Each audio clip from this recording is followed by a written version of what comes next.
ఓం శ్రీ సాయినాథాయ నమః. శ్రీ సాయి సచ్చరిత్రము 41వ అధ్యాయము. చిత్రపటం యొక్క వృత్తాంతము. గుడ్డపీలికలను దొంగిలించుట, జ్ఞానేశ్వరి చదువుట. చిత్రపటం యొక్క వృత్తాంతము. గత అధ్యాయంలో చెప్పిన ప్రకారము ఈ అధ్యాయంలో చిత్రపటం యొక్క వృత్తాంతం చెప్పేదము. గత అధ్యాయంలోని విషయం జరిగిన 9 సంవత్సరములకు అలీ మహమ్మద్ హేమాడ్ పంత్ను కలిసి ఈ దిగువ కథ అతనికి చెప్పాను. ఒకనాడు బొంబాయి వీధులలో పోయినప్పుడు వీధిలో తిరిగి అమ్మువాని వద్ద అలీ మహమ్మద్ సాయిబాబా పటం కొనెను. దానికి చట్రం కట్టి తన బాంద్రా ఇంటిలో గోడకు వేలాడదీశాను. అతడు బాబాను ప్రేమించుడిచే ప్రతిరోజు చిత్రపటం దర్శనం చేయుచుండెను. హేమాడ్ పంత్కు ఆ పటం ఇచ్చుటకు 3 నెలల ముందు అతడు కాలు మీద కురుపులేచి బాధపడుచుండెను.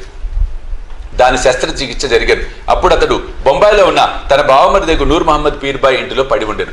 బాంద్రాలో తన ఇల్లు 3 మాసముల వరకు మూయబడి ఉండెను. అక్కడ ఎవరునూ లేకుండిరి. అతడు ప్రసిద్ధి చెందిన అబ్దుల్ రెహమాన్ బాబా, మౌలానా సాహెబ్, మహమ్మద్ హుస్సేన్, సాయిబాబా, తాజుద్దీన్ బాబా మొదలగు యోగుల పటములు ఉండెను. వానిని కూడా కాలచక్రము విడవలేదు. అతడు వ్యాధితో బాధపడుచు బొంబాయిలో ఉండెను. బాంద్రాలో ఆ పటములు ఎలా బాధపడవలెను? పటములకు కూడా చావు పుట్టుకలు ఉన్నట్లుండెను. పటములన్నీ వాని అదృష్టములు అనుభవించెను. కానీ సాయిబాబా పటం మాత్రము ఆ కాలచక్రమును తప్పించుకొనెను. అదెట్లు తప్పించుకొనగలిగినదో నాకింతవరకు ఎవరూ చెప్పలేరు. దీనిని బట్టి సాయిబాబా సర్వాంతర్యామీను, సర్వవ్యాపి అని, అనంతుడని తెలియచున్నది. అలీ మహమ్మద్ అనేక సంవత్సరముల క్రిందట యోగ్యగు అబ్దుల్ రెహమాన్ బాబా యొక్క చిన్న పటమును మహమ్మద్ హుస్సేన్ ధారియా వద్ద సంపాదించాను.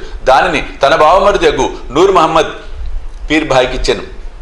అది అతని టేబుల్లో 8 సంవత్సరములు పడి ఉండెను. ఒకనాడు అతడు దానిని చూశాను. అతడు దానిని ఫోటోగ్రాఫర్ దగ్గరికి తీసుకుని పోయి సజీవ ప్రమాణమంతా పెద్దదిగా చేయించి దాని ప్రతులను తన బంధువులకు, స్నేహితులకు పంచిపెట్టాను. అందులో ఒకటి అలీ మహమ్మద్కి ఇచ్చాను. దానిని అతడు తన బాంద్రా ఇంటిలో పెట్టాను. నూర్ మహమ్మద్ అబ్దుల్ రెహమాన్ గారి శిష్యుడు. గురువు నిండు దర్బార్లో ఉండగా అతడు గురువు గారికి దీన్ని కానుకగా ఇచ్చుటకు పోగా వారు మిక్కిలి కోపించి కొట్టబోయి నూర్ మహమ్మద్ని అతడి నుండి తరిమివేసిరి. అతడు మిగులు విచారపడి చికాకు పొందెను. తన ద్రవ్యమంతయు నష్టపడుటే కాక గురువు గారికి కోపము, అసంతుష్టికి కారణమయ్యానని చింతించెను. విగ్రహారాధన గురువు గారికి ఇష్టం లేదు. ఆ పటము అపోలో పోర్బందర్లోకి తీసుకుని పోయి ఒక పడవను అద్దెకు కట్టించుకొని సముద్రంలోకి పోయి దానిని అక్కడ నీళ్లలో ముంచివేశాను. తన బంధువుల వద్ద నుండి, స్నేహితుల వద్ద నుంచి పటములు తెప్పించి వానిని కూడా బాంద్రా సముద్రంలో ముంచెను. ఆ సమయమున అలీ మహమ్మద్ తన బావమరిది ఇంట్లో ఉండెను. యోగుల పటములను సముద్రంలో పడవేసినచో తన వ్యాధి కుదురునని బావమరిది చెప్పాను. అది విని అలీ మహమ్మద్ తన మేనేజర్ను బాంద్రా ఇంటికి పంపి అక్కడున్న పటములన్నింటినీ సముద్రంలో వేయించాను. 2 నెలల పిమ్మట అలీ మహమ్మద్ తన ఇంటికి రాగా బాబా పటం ఎప్పటికి వలె గోడ మీద ఉండుట గమనించి ఆశ్చర్యపడెను. తన మేనేజర్ పటంలన్నీ తీసివేసి బాబా పటం ఎట్లు మరిచానో అతనికే తెలియదు. వెంటనే దానిని తీసి బీరువాలో దాచెను. లేకున్నా తన బావగారు దాన్ని చూచినచో దానిని కూడా నాశనం చేయనని భయపడెను. దానిని ఎవరికి ఇవ్వలేను, దాన్ని ఎవరు జాగ్రత్త పరిచేతరు, దాన్ని భద్రంగా ఎవరు ఉంచగలరు అనే విషయములు ఆలోచించుచుండగా సాయిబాబా అనే ఇస్ము ముజావర్ను కలిసి వారి అభిప్రాయం ప్రకారము చేయవలసినదని చెప్పినట్లుగా తోచెను. అలీ మహమ్మద్ ఇస్ము ముజావర్ను కలుసుకొని జరిగింది చెప్పాను. ఇరువురు బాగా ఆలోచించి ఆ పటమును హేమాడ్ పంత్కి ఇవ్వ నిశ్చయించిరి. అతడు దాన్ని జాగ్రత్త పరచునని తోచెను. ఇద్దరు హేమాడ్ పంత్ వద్దకు పోయి సరైన కాలంలో దానిని బహుకరించిరి. ఈ కథను బట్టి బాబాకు భూత భవిష్యత్ వర్తమానాలు తెలియననియు చాకచక్యముగా సూత్రములు లాగి తన భక్తుల కోరికలను ఎట్లా నెరవేర్చుచుండెనో కూడా తెలియచున్నది. ఎవరైతే ఆధ్యాత్మిక విషయంలో ఎక్కువ శ్రద్ధయో వారిని బాబా ప్రేమించుటయో కాక వారి కష్టములు తొలగించి వారిని ఆనందభర్తులుగా చేయుచుండరని రాబో కథల వలన తెలియను. గుడ్డ పీలికలను దొంగిలించుట, జ్ఞానేశ్వరి చదువుట. బీవీదేవ్ దహనులో మామలతుదార్ అతడు జ్ఞానేశ్వరిని ఇతర మత గ్రంథములను చదవవలెనని చాలా కాలం నుండి కోరుచుండెను. భగవద్గీతపై మరాఠీ భాషలో జ్ఞానేశ్వరుడు రాసిన వాక్యే జ్ఞానేశ్వరి.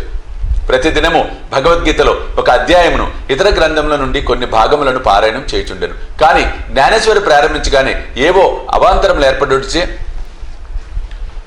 పారాయణం ఆగిపోచుండెను. 3 నెలలు సెలవు పెట్టి సిరిడికి వెళ్లి అక్కడి నుండి తన స్వగ్రామకు పౌండకు పోయాను. ఇతర గ్రంథములన్నీ అతడు చదివాను. కానీ జ్ఞానేశ్వరి ప్రారంభించగానే ఏమో విపరీతమైన చెడ్డ ఆలోచనలు తన మనసును ప్రవేశించుటచే చదవలేకుండెను. అతడెంత ప్రయత్నించినను కొన్ని పంక్తులు కూడా చదవలేకపోయాను. కాబట్టి బాబా తనకు ఆ గ్రంథం నందు శ్రద్ధ కలుగు చేసినప్పటికీ దానిని చదువుమని వారి నోటి వెంట వచ్చినప్పుడే దానిని ప్రారంభించదనని, అంతవరకు దాన్ని తెరవకూడదని నిశ్చయం చేసుకున్నాను. 1914 సంవత్సరం ఫిబ్రవరి నెలలో కుటుంబ సహితంగా సిరిడి వెళ్ళాను. అక్కడ ప్రతిదినము జ్ఞానేశ్వరి చదువుచుంటివా అని బాపుసాహెబ్ జోగ్ దేవుని అడిగాను. దేవ్ తనకట్టి కోరిక కలదని కానీ దానిని చదువుటకు శక్తి చాలకుండేనని బాబా ఆజ్ఞాపించినచో దానిని ప్రారంభించదనని చెప్పాను. అప్పుడు జోగ్ ఒక పుస్తకంను తీసుకొని బాబాకి ఇచ్చినచో దాన్ని వారు తాకి పవిత్రం చేసి ఇచ్చేదరని, అప్పటి నుండి నిరాటంకముగా చదవవచ్చని దేవుకు చెప్పాను. బాబాకు తన ఉద్దేశం తెలియను కనుక దేవుగారు అట్లు చేయటకు అంగీకరించలేదు. బాబా తన కోరికను గ్రహించలేరా? దానిని పారాయణం చేయమని స్పష్టంగా ఆజ్ఞాపించలేరా? దేవు బాబాను దర్శించి ₹1 దక్షిణ ఇచ్చాను. బాబా ₹20 దక్షిణ అడుగగా దానిని చెల్లించాను. ఆనాడు రాత్రి బాలకరాముడు అనువానిని కలుసుకొని అతడు బాబా యందు గల భక్తిని వారి అనుగ్రహం ఎట్లు సంపాదించారని ప్రశ్నించాను. మరుసటి దినము హారతైన పిమ్మట అదంతయు తెలిపేదనని చెప్పాను.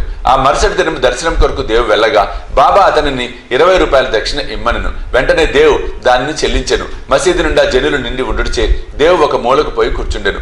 బాబా అతనిని పిలిచి శాంతముగా తన దగ్గర కూర్చొనమనెను. దేవు అట్లే చేశాను. మధ్యాహ్న హారతి పిమ్మట భక్తులందరూ పోయిన తర్వాత దేవు బాలకరామును చూచి అతని పూర్వ వృత్తాంతంతో పాటు బాబా అతనికి ఏమి చెప్పానో ధ్యానం ఎట్లు నేర్పిరో అని అడుగగా బాలకరాముడు వివరములు చెప్పుటకు సిద్ధపడెను. అంతలో బాబా చంద్రు అని కుష్ఠరోగ భక్తుడిని పంపి దేవుని తీసుకుని రమ్మని చెప్పాను.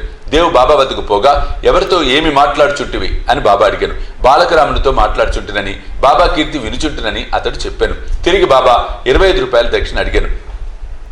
వెంటనే దేవు సంతోషంతో దక్షిణ చెల్లించాను. అతనిని బాబా లోపలికి తీసుకుపోయి స్తంభం వద్ద కూర్చుండి నా గుడ్డ పీలికలను నాకు తెలియకుండా దొంగిలించుచుంటుంది వేళ అనెను. దేవు తనకు ఆ గుడ్డ పీలికల గురించి తెలియదనెను. బాబా అతనిని వెతకమనెను. అతడు వెతికెను, కానీ అచ్చటి ఏమీ దొరకలేదు. బాబా కోపముతో ఇట్లనెను, ఇక్కడ ఇంకెవరూ లేరు, నీవొక్కడివే దొంగవు. ముసలితనము చే వెంట్రుకలు పండినప్పటికీ ఇచ్చటకు దొంగిలించుటకు వచ్చితివా అని కోపగించాను. బాబా మతి చెడిన వాడిని వల్ల తిట్టి కోపగించి చివాట్లు పెట్టాను. దేవు నిశ్శబ్దంగా కూర్చుండాను. దేవు తాను సటకా దెబ్బలు కూడా తినునేమో అనుకునేను. 1 గంట తర్వాత బాబా అతనిని వాడకు వెళ్ళమనెను. దేవ్ అతడికేగి జరిగినదంతయో జోగుకు బాలకరాముకు చెప్పాను. సాయంకాలం అందరినీ రమ్మని బాబా కబురు పంపాను. ముఖ్యంగా దేవుడిను రమ్మనెను. నా మాటలు వృద్ధుని బాధించి ఉండవచ్చు గాని అతడు దొంగిలించుడిచే నేనట్లు పలకవలసి వచ్చాను అని బాబా అడాను. తిరిగి ₹12 అడిగాను. దేవు దానిని వసూలు చేసి చెల్లించి సాష్టాంగ నమస్కారం చేశాను. బాబా ఇట్లనెను, ప్రతిరోజు జ్ఞానేశ్వరిని చదువుము, పోయి వాడలో కూర్చుండుము. ప్రతినిత్యము కొంచెమైనను క్రమము తప్పక చదువుము. చదువునప్పుడు దగ్గరున్న వారికి శ్రద్ధాభక్తులతో బోధపరిచి చెప్పుము. నేను నీకు జల్తారు సెల్లాను ఇవ్వుటకు ఇచ్చట కూర్చొని ఉన్నాను. ఇతరుల వద్దకు పోయి దొంగిలించెదవేళ నీకు దొంగతనము అలవాటు పడవలనని ఉన్నదా? బాబా మాటలు విని దేవు సంతసించాను. బాబా తనను జ్ఞానేశ్వరుని ప్రారంభించమని ఆజ్ఞాపించనని, తమకు కావలసినదేదో అది దొరికినని, అప్పటి నుండి తాను సులభంగా చదవగలనని అనుకొనెను. తిరిగి బాబా పాదాలకు సాష్టాంగ నమస్కారం చేశాను. తాను శరణు వేడెను కనుక తనను బిడ్డగా నుంచి జ్ఞానేశ్వరి చదువుటలో తోడ్పడవలసినదని బాబాను వేడుకొనెను. పీలికలు దొంగిలించుట అనగానేమో దేవు అప్పుడు గ్రహించెను. బాలకరామును ప్రశ్నించుటే గుడ్డ పీలికలను దొంగిలించుట. బాబా గట్టి వైఖరి ఇష్టము లేదు. ఏ ప్రశ్నకైనా సమాధానమిచ్చుటకు తామే సిద్ధముగా ఉండిరి. ఇతరులను అడుగుటకు బాబాకు ఇష్టం లేదు. అందుచే అతన్ని బాధించి చికాకు పెట్టెను. అదేనుగాక ఇతరులను అడగకుండా బాబానే సర్వము అడిగి తెలుసుకునవలసినదనియు ఇతరులను ప్రశ్నించుట నిష్ప్రయోజనమని చెప్పాను. దేవ తిట్లను ఆశీర్వాదములుగా భావించి సంతుష్టితో ఇంటికి పోయాను. ఆ సంగతి అంతటితో సమాప్తి కాలేదు. బాబా చదువుమని ఆజ్ఞాపించి ఊరుకొనలేదు. 1 సంవత్సరం లోపుగా బాబా దేవు వద్దకు వెళ్లి వాని అభివృద్ధి కనుగొనెను. 1914 సంవత్సరము ఏప్రిల్ 2వ తేదీన గురువారము ఉదయం బాబా స్వప్నంలో సాక్షాత్కరించి పై అంతస్తులో కూర్చుండి జ్ఞానేశ్వరి బోధపడుచున్నదా లేదా అని అడిగాను. లేదు బాబా అని జవాబిచ్చాను.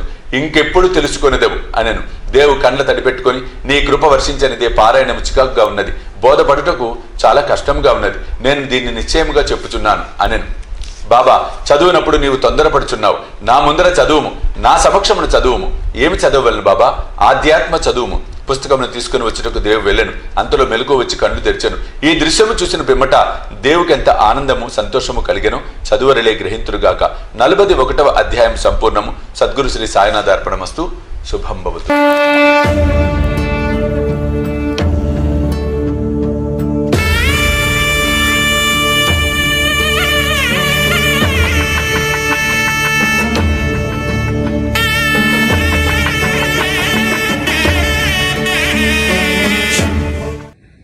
సాయి దివ్య రక్షా కవచ యంత్రానికి